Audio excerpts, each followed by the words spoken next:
जय राधा माधव कुंज बिहारी।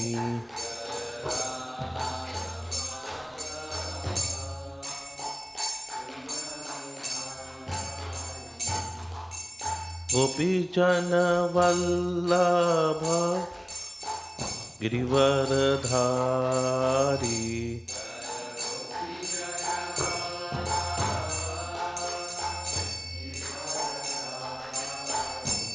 जय गोपीजन वल्लभ गिरिवरधारी।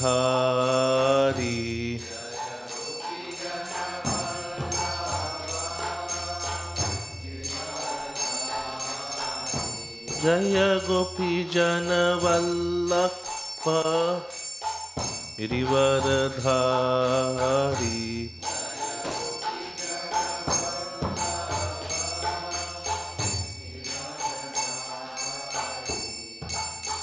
यशोदानंदन व्रज जन रंजन।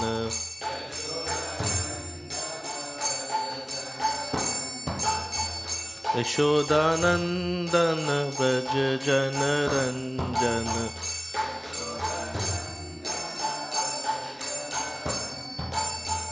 यशोदानंदन व्रज जन रंजन।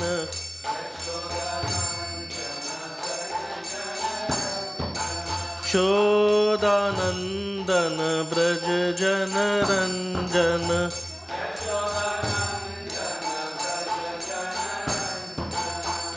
यमुना तीरवनचारी जय कुंज बिहारी।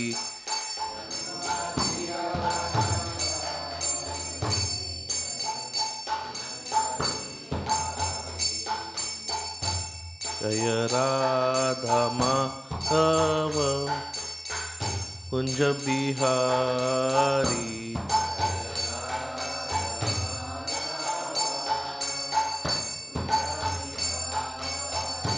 जय राधा माधव कुंज बिहारी।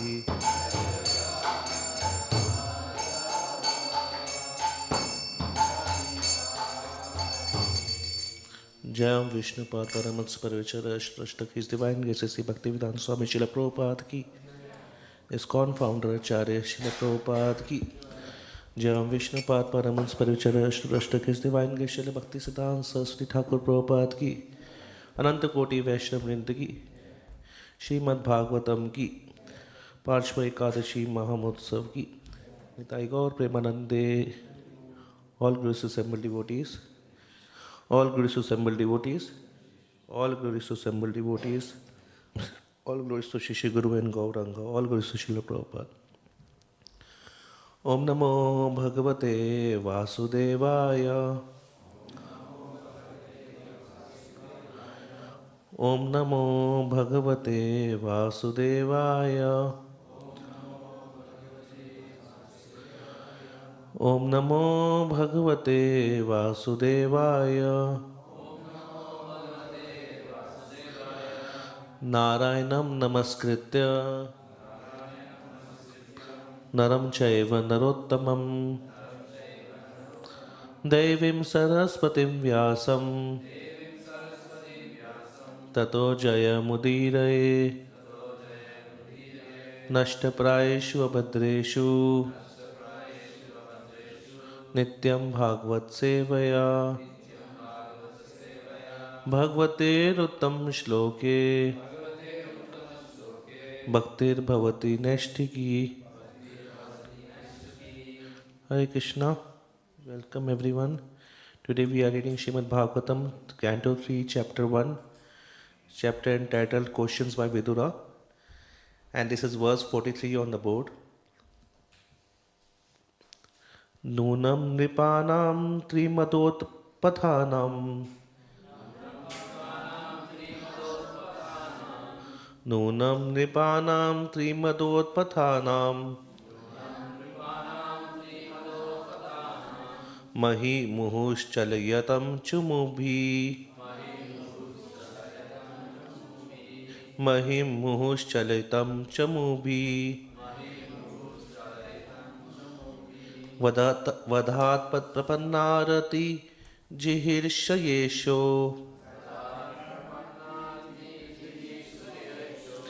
वधात् प्रपन्नारति जिहीर्षयेषो अपि उपेक्षा तघं भगवान् कुरूणाम् अपि उपेक्षताघं भगवान् कुरूणाम् नूनं नृपाणां त्रिमदोत्पथानां महिमुहुश्चलयतां च मुभिः वधात् प्रपन्नारति जिहीर्षयेषो अपि उपेक्षताघं भगवान् कुरूणाम् नूनं नृपाणां त्रिमदोत्पथानां महिमुहुश्चलयतां च मुभिः वधात् प्रपन्नारति जिहीर्षयेषो अपि उपेक्षताघं भगवान् कुरूणाम् Please repeat.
Ladies,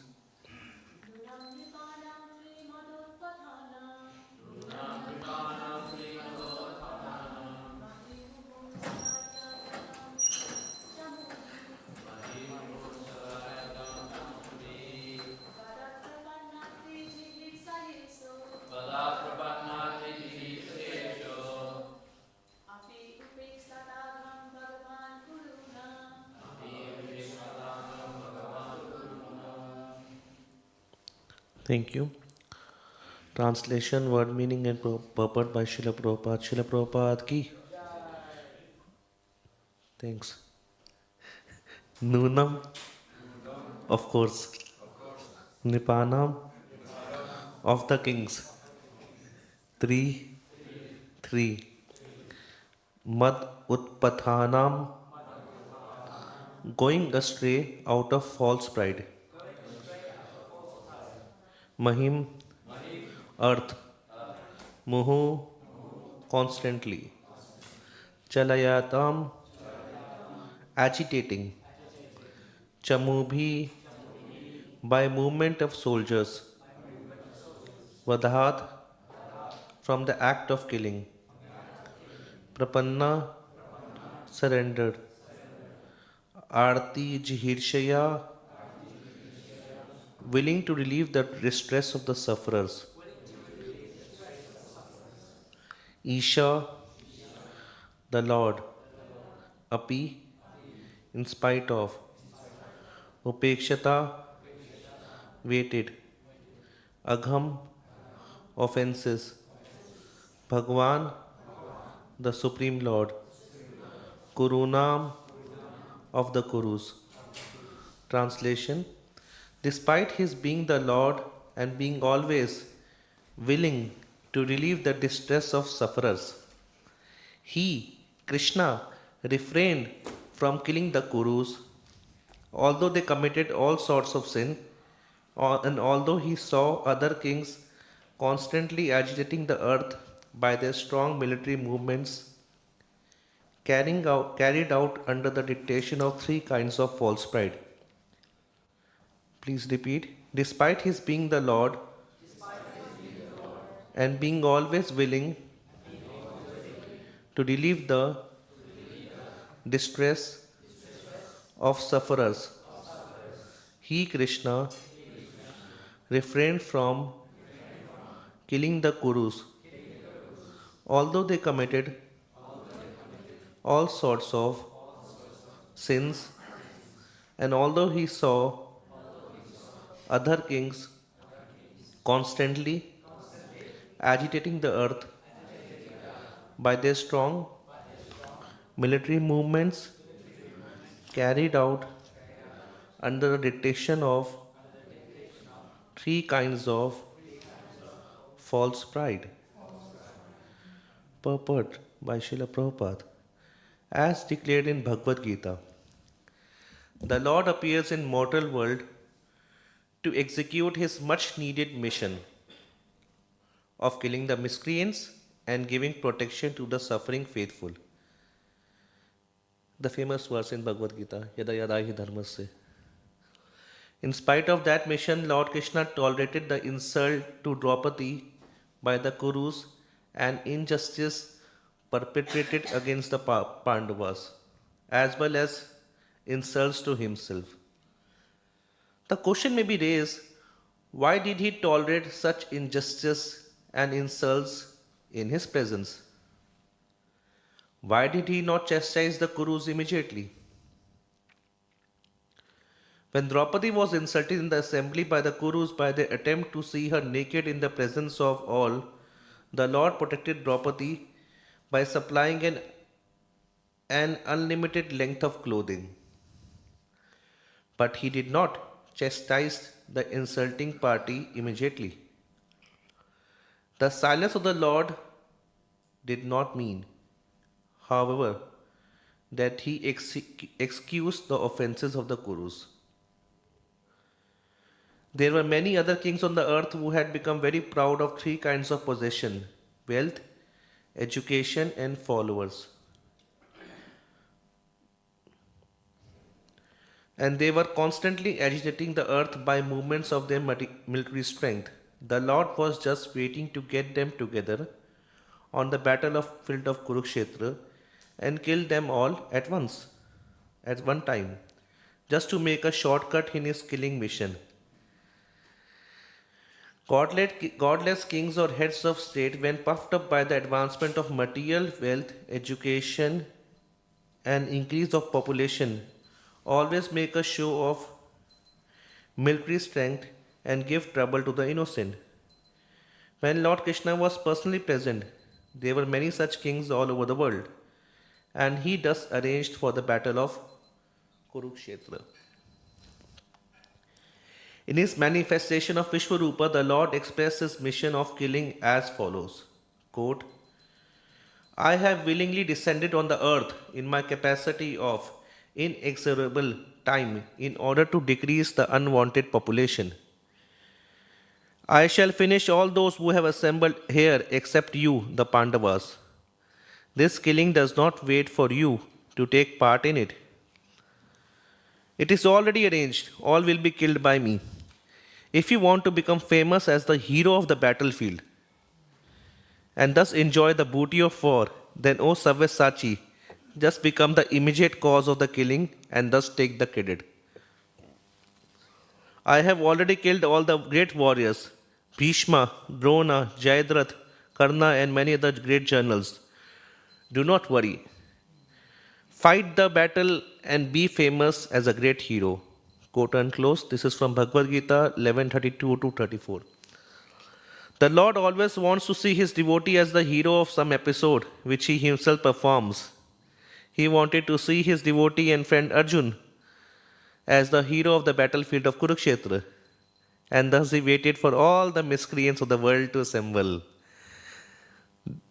That and nothing else is the explanation of his waiting. Hare Krishna. Srila Prabhupada ki jai. Om Ajnanam Timirandasya Jnananjana Shalakaya Chakshurunmilitam Yena Tasmai Shri Guruve Namaha.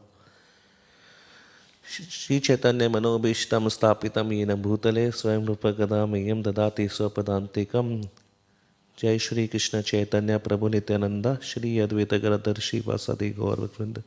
Hare Krishna, Krishna Krishna, Hare Hare, Hare Ram, Ram Ram, Hare Hare. Namam Vishnu Padaya Krishna Prishtaya Bhutale Shrimate Bhakti Vedanta Swami Niti Namine Namaste Saraswati Deve Gaurvani Pracharine Nirvishesha Shunyavadi Pashyata Deshtarine. Hare Krishna. Hare Krishna. Welcome everyone to today's class. And please bless me so that some meaningful words come out of my mouth and like that which may be beneficial for all of us. So this is like, Prabhupada gave a very exhaustive purport on this, like verse 3:143.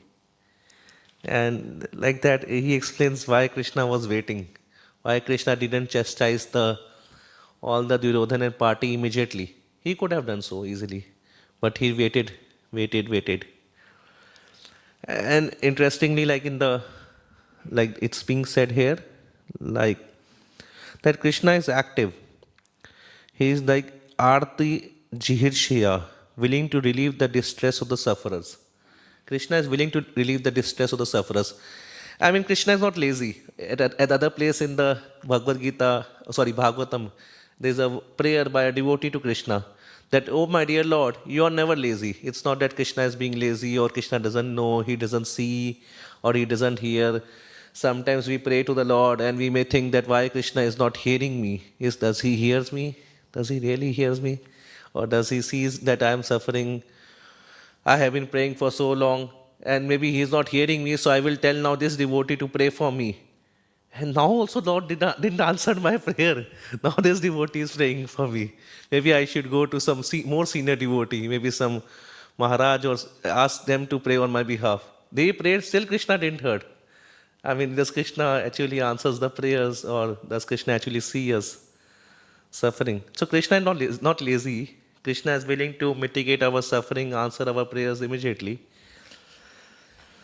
Though we as a conditioned souls, I mean, of course, we are devotees in practice, we are practicing devotional service in practice, like sadhana bhakti, but like always there is a conditioned side till the time we get away from that, get aloof, transcend that. So Bhagavad Gita explains that for the conditioned souls, it's very difficult to comprehend and realize how Krishna is all merciful, or to understand Krishna. Because our whole concepts of like love, care, protection are based on dualities. These dualities are being explained in the Bhagavad Gita in the 7th chapter, verse 26 and 27, where Krishna says, O Arjun, as the Supreme Personality of Godhead, I know everything that has happened in the past, all that is happening in the present, and all that are yet to come. So Krishna knows past, present and future.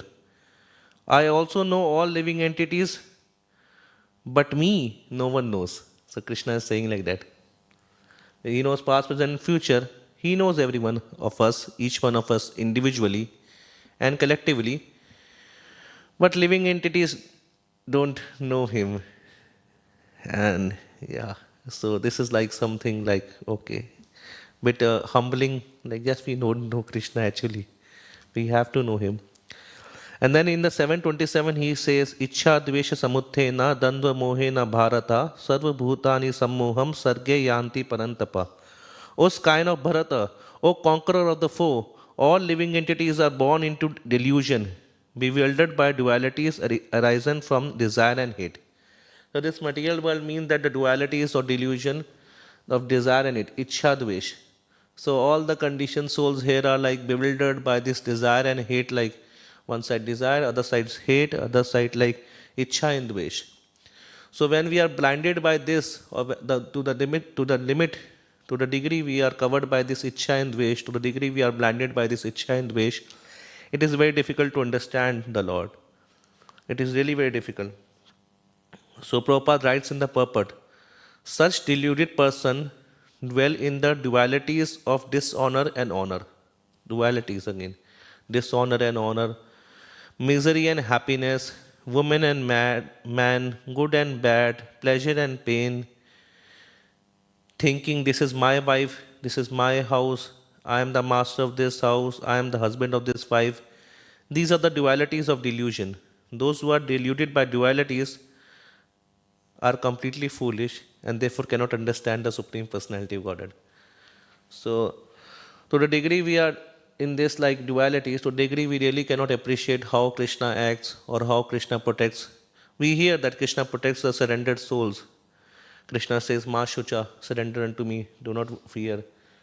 But our conception of like how Krishna will protect me, my conception of how Krishna will protect me may be covered by these dualities, may be covered by the Ichha and Dvesh.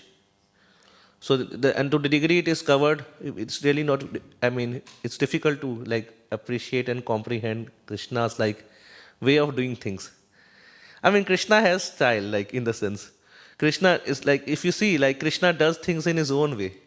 Bhaktisiddhanta Saraswati writes in the Brahma Samhita, Krishna as a transcendental autocrat. And at another place in Vishwanath Chakravarti Thakur says Krishna is like transcendental aristocratic jealous lover. So Krishna has his own style, as he has his own way to do things. He knows past, present and future, and he is our ever well-wisher individually and collectively. So then when he does all these things, but like to appreciate him, like we just have to rise from our paradigm. So therefore we always require Guru Sadhu Shastra to understand Krishna's pastimes.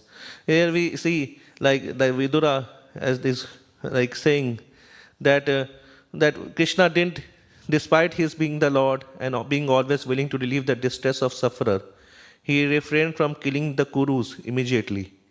Although they were committed all sorts of sin, and although he saw other kings constantly agitating the earth by their strong military movements carried out under the dictation of three kinds of false pride.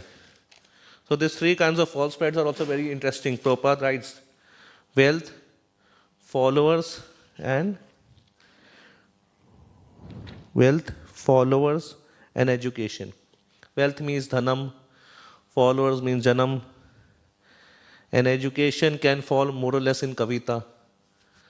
So these types of false prides, dictation of false prides makes one blind. Actually, going for the material understanding or mundane psychology or mundane, like you see the way of working things, one actually feels very good when one has wealth. It gives a sense of security. It gives a sense of like, okay, feel good factor.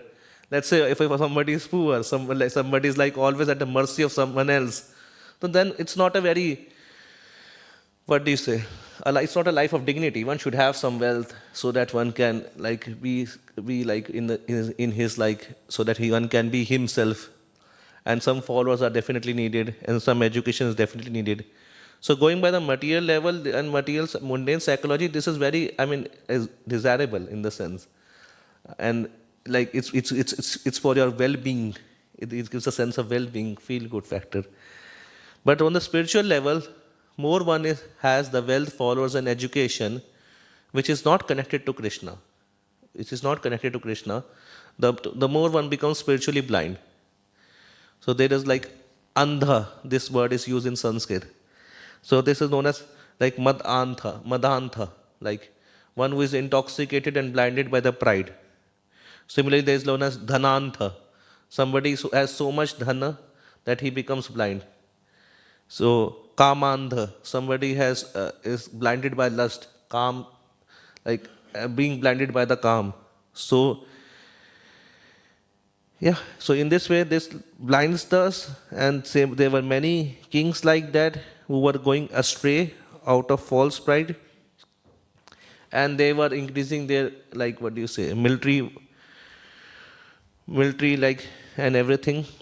And when this blindness reaches the zenith of this blindness and intoxication is when one starts insulting or criticizing the devotees of the Lord. That is the, like, pinnacle. One may be blind, one may be intoxicated, but the pinnacle is that when one starts, like, insulting devotees or criticizing devotees, or maybe troubling the cows, so troubling the brahmanas. So one of the Krishna's name is Namo Brahmanitaya Gau Brahmanitaya Cha Jagatitaya Krishnaya Govindaya Namo Nama. So whenever, like, this, like, people blinded by these three kinds of false pride, they increase their, what do you say, influence to such a degree that they trouble the cows, brahmanas, innocent people, Jagatitaya, another name of Krishna. So then at that time, by the law of nature, there is war. Krishna arranges these wars, like wholesale killing. So Srila Prabhupada writes, like, in the sense of self-realization, journey of self-discovery, many of the, like, in the sense, these articles where people are asking Prabhupada, why does war happen? Prabhupada said that wherever there is excessive meat eating, or, like, especially cow beef, where they kill the cows and eat the cow beef, or too much abortion, or too much, like, in the sense, like, sinful activities, when it happens, then Krishna arranges these sort of war to, like, kill the wholesale. And Krishna makes it shortcut. Like, as I said, Krishna has his own style, like, in the sense, you see that Jarasandha was coming to kill Krishna. So Krishna, like, okay, come. Then Krishna killed Jarasandha and Jarasandha's whole army, but he didn't kill Jarasandha. He said, go back, bring more soldiers. I don't want to travel, I just want to sit in Mathura. You bring them once again. Then Jarasandha went back, he brought again lots of soldiers, and then Krishna Balram again killed them. Then he again went. So this happened 17 times, and finally 18th time Krishna, like, ran from the war just to make a show of Ranchor pastime, because he had to attend to Rukmani's letter, like, and marry Rukmani. So Krishna has his own way, like, to arrange these wars and like that. Sometimes, like, we as a devotees also, like, become so much absorbed in astrology and other things. You know that why this war is happening? Because a particular astrological, like, this is there. Now, this Jupiter has coincided with whatever, so that's why this war is happening. So we may see the things from that point of view. And for them, this would be really interesting, because ultimately, what is astrology? It is like the movement of planets according to time. And Krishna is saying that time I am. So time I am, so, like, okay, that now the time has come astrologically. So Krishna is saying that Kalo I am the time. And I have come, this is in the Bhagavad Gita purport, 11:32 to 34, like, I am willingly descended on the earth in the capacity of inexorable time in order to decrease the unwanted population. So Krishna comes in this way, and like that Krishna arranges, like, these wars in the form of, like, is inexorable time, just to bring the demons, or just to bring those who are blinded by these three kinds of false pride to some sanity. That's like just like a mother, if a child is sleeping, but there's a time to go to school. So sometimes mother pinches the child. Oh, wake up, come on, it is the time to go to school. You are sleeping. So these kinds of war are like the wake-up call being arranged by the Krishna in the form of time. So of course Krishna personally doesn't want these wars to happen. It is because we are the conditioned souls become blinded by these three kinds of false pride. So this happens by the natural laws of nature, like that. So immediate cause can be anything, but the remote cause, in the sense, is like what Krishna is saying, that time I am. Immediate cause can be anything. So for us, therefore, as a devotees, it's very essential to understand that why there are verses like this in which we read every day. Na dhanam, na janam, na sundarim, kavitam va jagdisha kamai. Because this dhanam, janam, sundarim, they makes one blind in the progress of, like, spiritual life. So therefore Chaitanya Mahaprabhu prays that I don't want this dhanam, janam, sundarim, because already I am in the state of intoxicatedness. I am intoxicated. The devotee prays. This will make me more intoxicated. And this verse has to be followed irrespective of like these teachings of Lord Chaitanya, are irrespective of whatever place one is, whatever one ashram one is in. That na dhanam, na janam, na sundarim, kavita van jagdish kamay. I mean, it's for everybody. It's not only for those in the renounce order. Even for those who are in the household life, they have to follow in the degree they can follow according to their dharma. Because the more it is there, the more one becomes clouded, the more intelligence becomes clouded, the more it becomes deluded, like that. And one such devotee who just like actually live this na dhanam na janam na sundarim, his example we can discuss because today is Ekadashi. And his name was Maharaj Ambrish. His pastimes comes in the 9th canto of Srimad Bhagavatam, where he did the whole year of Ekadashi Vrata and Dvadashi Vrata in the Madhuban. He had his wife who was just like him in the following the religious principles and like that. And they didn't want it. I mean, they were just like pure devotees of the Lord. They didn't wanted anything. They were like the emperors of the whole world, but they were so detached and like in the sense like just wanted to be absorbed in the pure devotion of the Lord. So they did this vrata for 1 year in the place known as Madhuban in Vrindavan. And at the time when they were about to break the fast, there came the Vasa Muni. Sometimes these people come uninvited. Nobody invited him. He came just like that. He was wandering. And he was a great mystic. I mean, great sage. Yeah. So naturally, when one becomes great, then there's like easily one can fall into the pride. So he came in there, and then Ambrish, according to his nature, gentle nature, he invited him, come have, prasad. So then he said, okay, I will come. And then he went to nearby Yamuna river and meditated upon impersonal Brahman. He said, I will be coming, like after doing my whatever, bath and Gayatri, and then I will come. So Ambrish waited, but the time of Paran time, just like tomorrow we will have the Paran time, so there's a Paran time was going like over, like in the sense. And it is said that if the Ekadashi Vrata is not like opened in the Paran time, so then it's like not, the Vrata is not complete. So then Ambrish like discussed with the Brahmanas, like he fed the Brahmanas that, okay, the time is about to pass, what should I do? So then after consulting, it came that, okay, you can drink the little water. Because water can break the fast and water cannot break the fast. Water is considered as eating also, and it is not considered as eating. So he took little water just to like observe the Dwadashi Paran basically. And then here comes the Vasa Muni. I mean, and then he was angry naturally. That's his nature, like in the sense. So he was angry, and in fact, Durvasa was such a sage that many of the demigods, everybody fears him. Like, oh my God, he has come now. What will happen? Just be careful. Just be careful. Keep everything tip top, like in the sense. Sometimes there are some devotees also who have that avesh of Durvasa. So in whichever temple they go or whichever place they go, all the managers are on toe. You know, that Prabhu is coming, that Swami is coming, or that mother is coming. So just keep everything tip top. Otherwise, you will get like some good blessings like that. So then Durvasa, when he saw that Ambrish has drank some water, Ishada Kukulananda ki, Sita Ram Lakshman Hanuman ki, Srila Prabhupada ki jai. So then Durvasa became angry. How dare you drink water before me? Though Ambrish like consulted Brahmanas, Vaishnavas, and he did the rightful thing, but he became so much angry. So once I was hearing His Radha Govind Swami's class, he said there are some devotees who also becomes angry over trifles.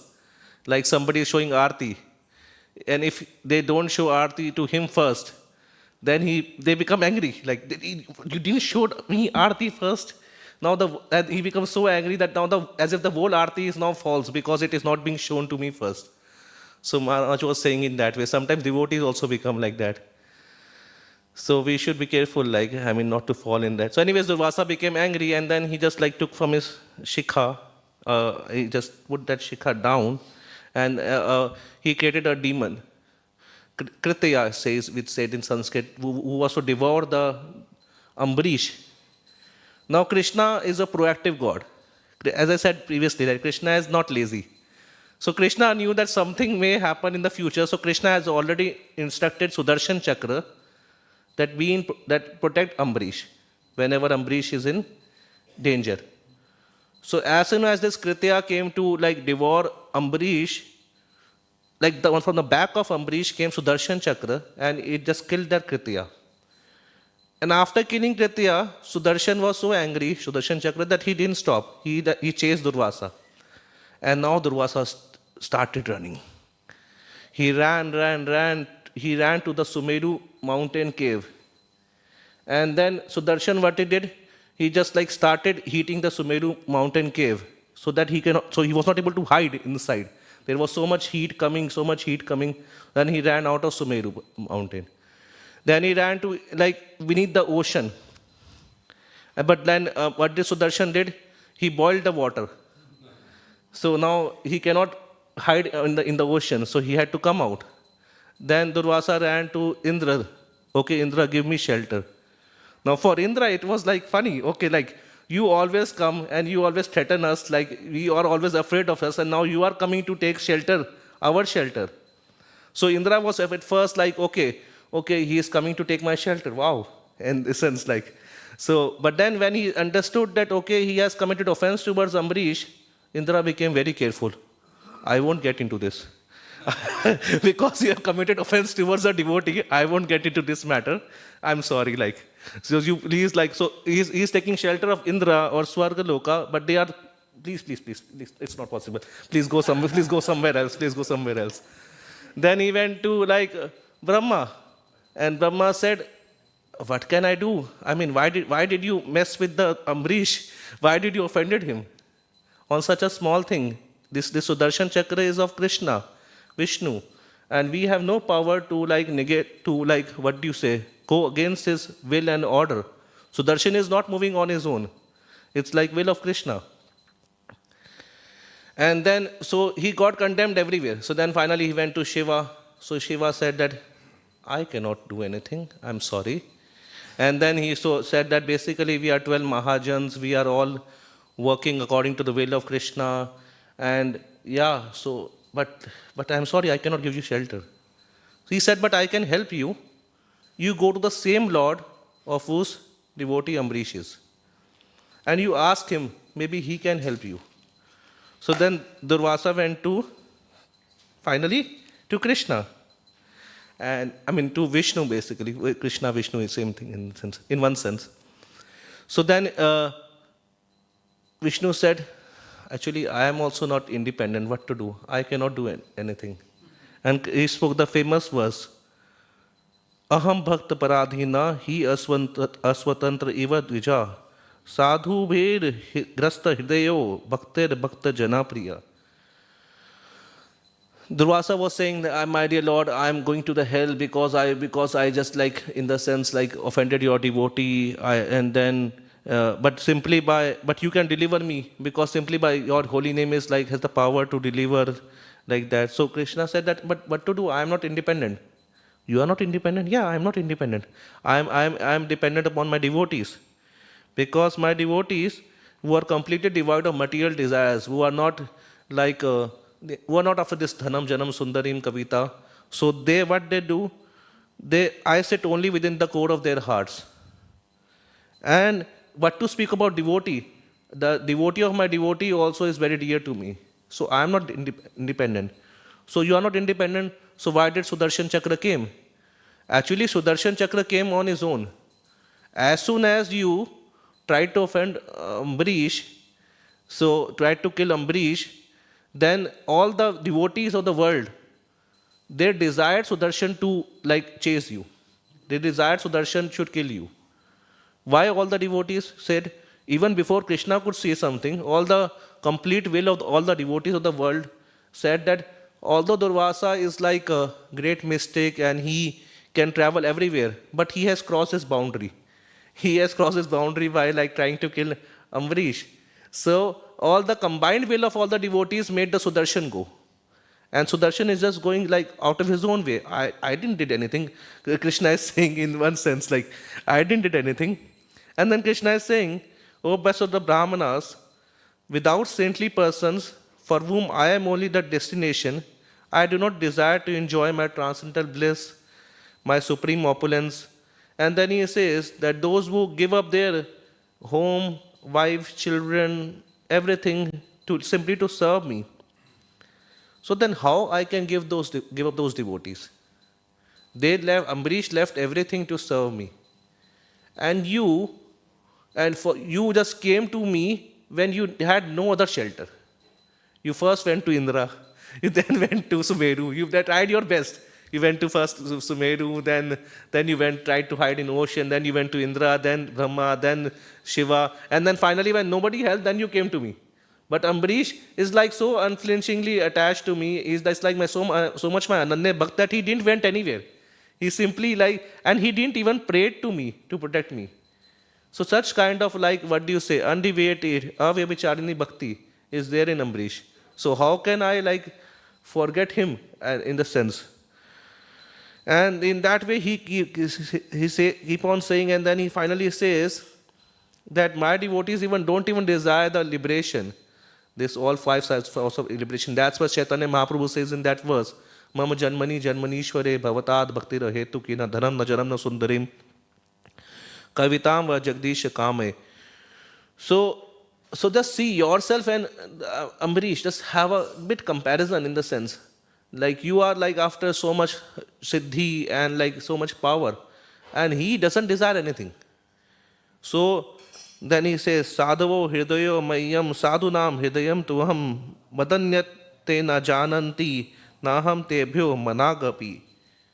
So then he says that sadhus, I reside in the heart of the sadhu resides in my heart, and I know nobody else than sadhus knows nobody else than me. Then finally he says, okay, I tell you one upaya. Go to the same person to whom you offended and beg forgiveness. If he forgives, then only you have chance, otherwise I cannot do anything. If Ambarish forgives you. And then he went to Ambarish. Ambarish was even what to speak of forgiving. Ambarish was embarrassed why Durvasha is falling at my feet. So Ambarish anyways then offered prayers to Sudarshan Chakra, and then he offered multiple prayers. But Sudarshan was not pacified. He said that if my father did this thing, then please be pacified. If this happened, then please be pacified. Sudarshan was not pacified. Finally, he said one thing, that if I am like a unalloyed devotee of the Supreme Lord, if I only know the Supreme Lord, then please be pacified. And Sudarshan became pacified, giving a testimony that how unalloyed devotee Ambarish was.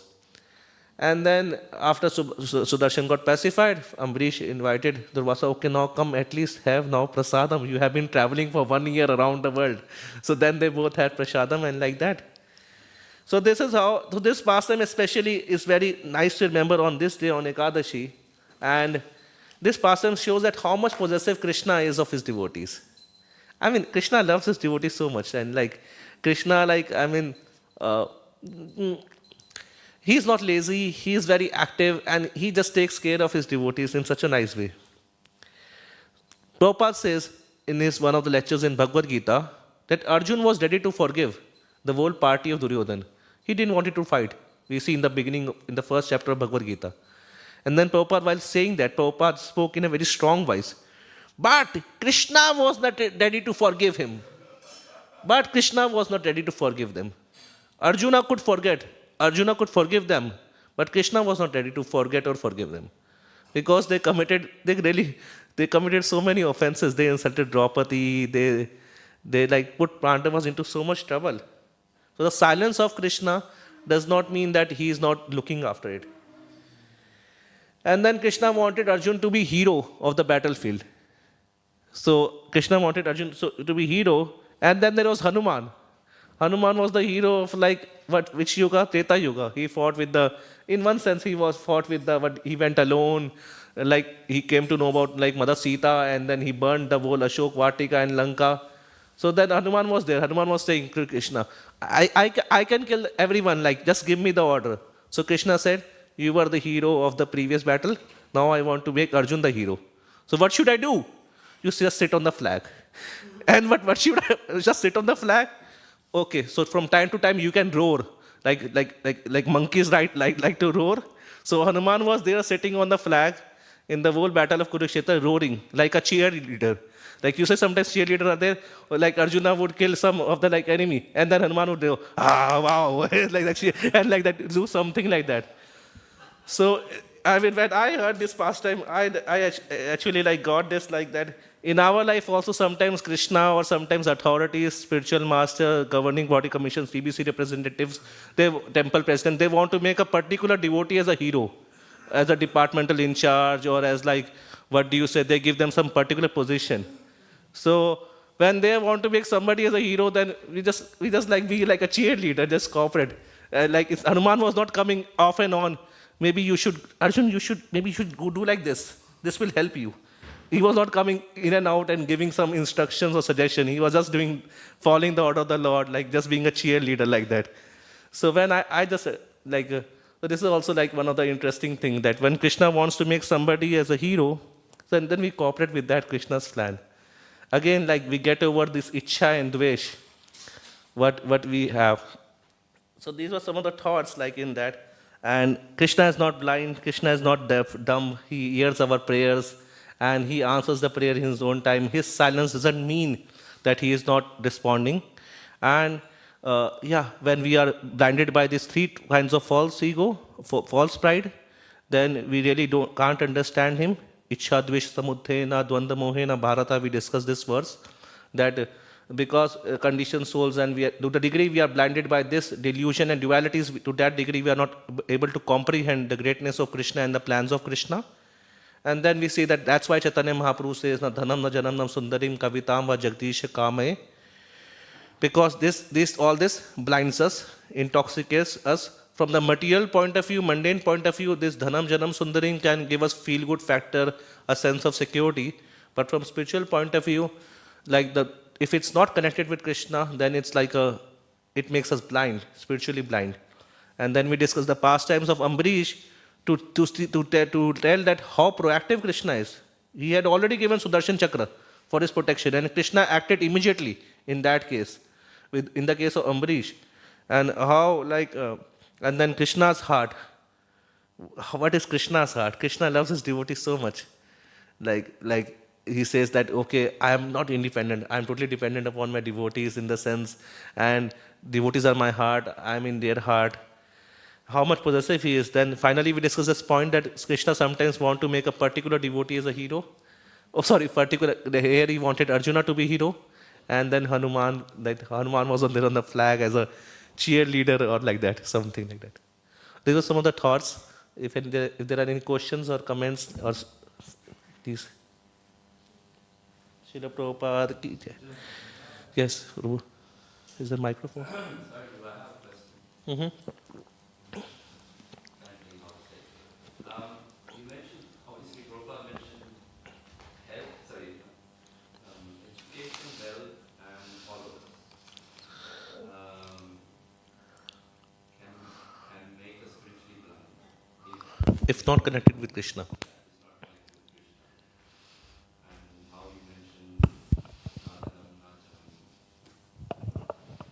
Thank you.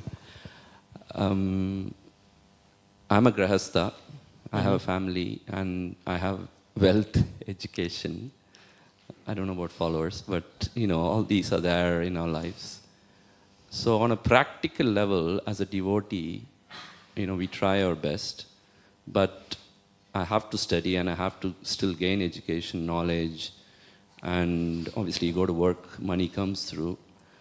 How are we to balance this kind of, you have one end, you have Ambarish Maharaj and characters like that.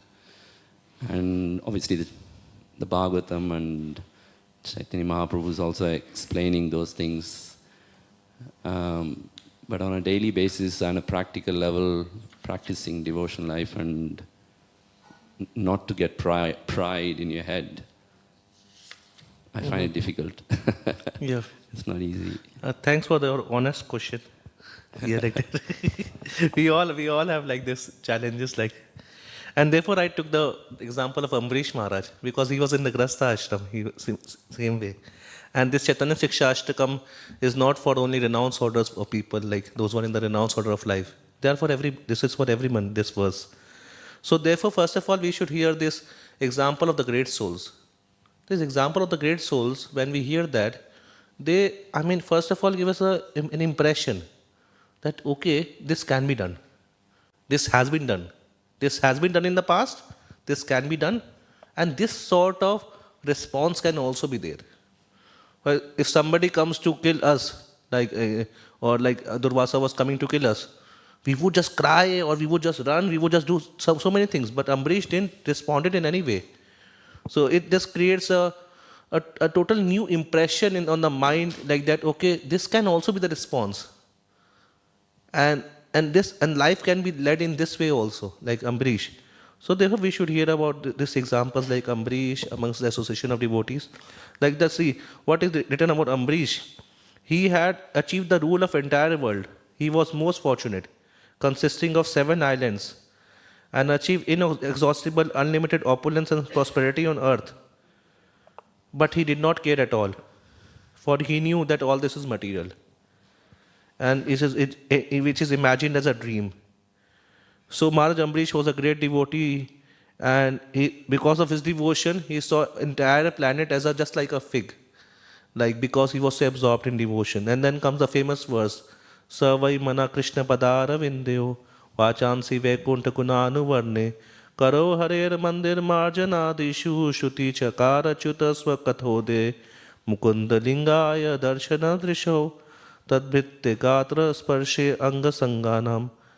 Like that he engages all his senses in like the mind in meditating upon the lotus feet of the Lord, which naturally cleanses our like material intelligence. When we engage mind in focusing on the Supreme Lord's, we should just zoom in, observe Supreme Lord's feet decorated with tulsi, with the pinkish hue, and meditate upon that lotus feet in our daily practice, and which cleanses our intelligence, purify our intelligence, and hands in cleansing the temple.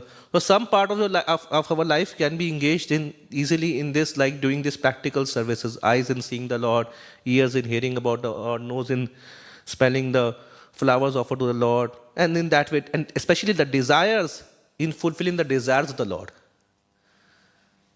Desires in fulfilling the desires of the Lord. And there it is written that in some other verse about Maharaj Ambrish character, that gradually he ceased from all material desires. By this practice, gradually he was able to get away from these material desires. Material desires were there, but he was able to get over it. So first of all, we should hear these examples, and then we should meditate upon that, and then seeing that as like our like goal, and then how I can follow in his footsteps, Ambrish Maharaj. So maybe like if you want to more elaborate answer, when you go home, you can read this, like some, not much, 7 verses from the 9th canto, 4th chapter about character of Ambrish Maharaj, and then see how I can apply, how I can follow in his footsteps, because he was also Grasta. He was the king. So like that. Krishna. Any other question or there is two?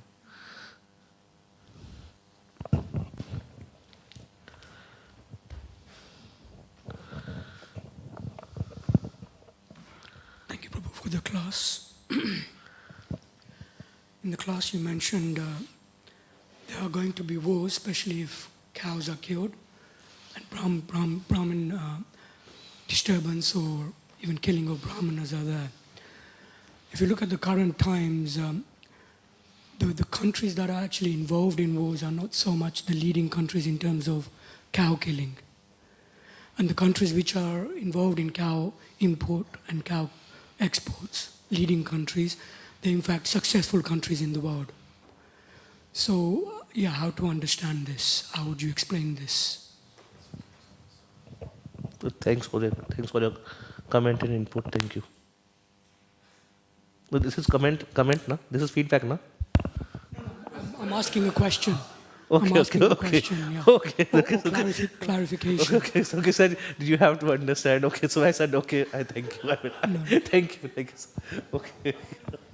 Okay. Okay, how to understand? Okay, I thought you said how to understand. I thought you said you have to understand. Okay. Okay. Yes. Sorry. Yeah. So the countries like which are engaged in like this question like first of all like we have to see on which like statistics we are depending upon. Like if we see the statistics, war has been everywhere. It's not that okay now this war is like in the limelight. What you say, whatever the current war is there. But wars are happening. Internal wars are happening.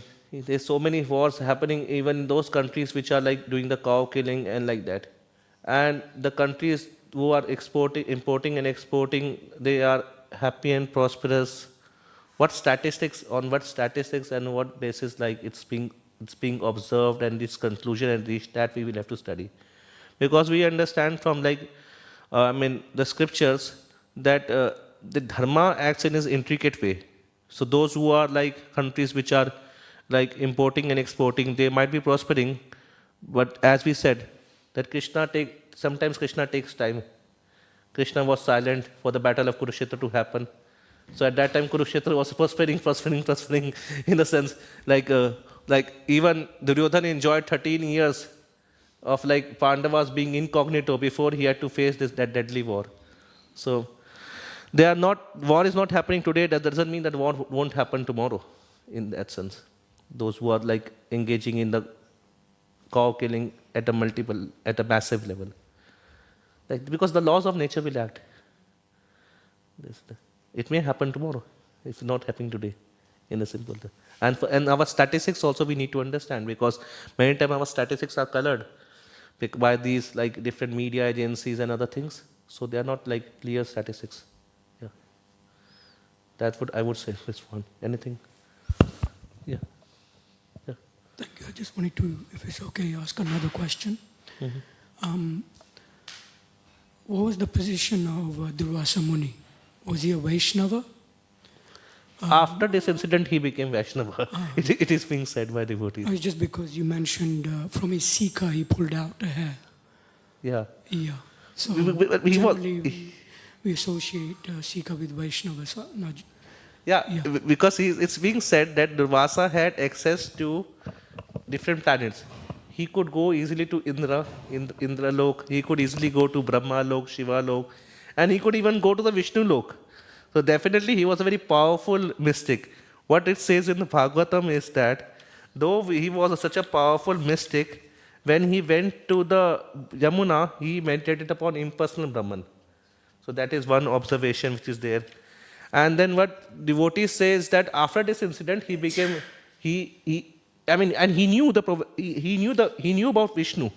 The way he offers prayer to the Vishnu, he says, "My dear Lord, I am coming to your shelter, and you can save one who is going to hell, because you can awaken the power of holy name in their heart." So he knew the power of holy name. He knew the power of Vishnu, but he didn't knew that much power of a devotee, or like that how much Krishna loves his devotee. So, and after this incident, he became Vaishnava. So the next time when he came on the instigation of Duryodhana, when Pandavas were there in the Kame one, and then Duryodhana said, "Okay, go at the time when Draupadi had eaten all the prasadam and everything from Akshay Patra. At that time you go." So Duryodhana did some mischief, and he innocently went there. So when Krishna and then Draupadi was in fix what to do, he has come and he will curse us. So then she remembered Krishna. Krishna came, and then Krishna said, "I am feeling hungry." Well, he is feeling hungry and you are feeling hungry, but there is nothing to eat. Then Krishna said, "Bring the Akshay Patra." And he took just little leaf of remaining, the sag remaining. And then he ate Krishna, and Krishna said, "By this the whole world be satisfied." And Durvasa and his disciples were there, like nearby on the like Ganges, doing their Gayatri, and all of them had this big belch, as if they had eaten a lot of like, what do you say, prasadam or something like that. And then they looked at each other. And then Durvasa said, one time I messed with the Ambarish. This time I'm not going to mess. So then he ran away. He didn't went to the Yudhishthir because he thought that they would have prepared all these meals. And if I would not eat, if he would become angry, then what would happen? So after that, he was really very careful not to mess up. And when we hear such stories of Durvasa Muni, Lord Shiva being attracted by Mohini Murti, Durvasa Muni, Brahma being attracted by his daughter, we should see their character in toto. Durvasa Muni is one who also blessed Radharani with the potency to cook for Krishna, by which, so he was also participant in the Radha Krishna pastimes. So it's not that we should condemn it completely, a character in the Bhagavatam. So he was just he learned a good lesson from this pastime. That's it we can say. I hope it helps. Yeah. So Durvasa Muni's position is like that. Any other question? Because time is running if you want. If not, then we can close. Okay. Srila Prabhupada ki Hare Krishna, Krishna Krishna, Hare Hare, Hare Rama, Rama Rama, Hare Hare.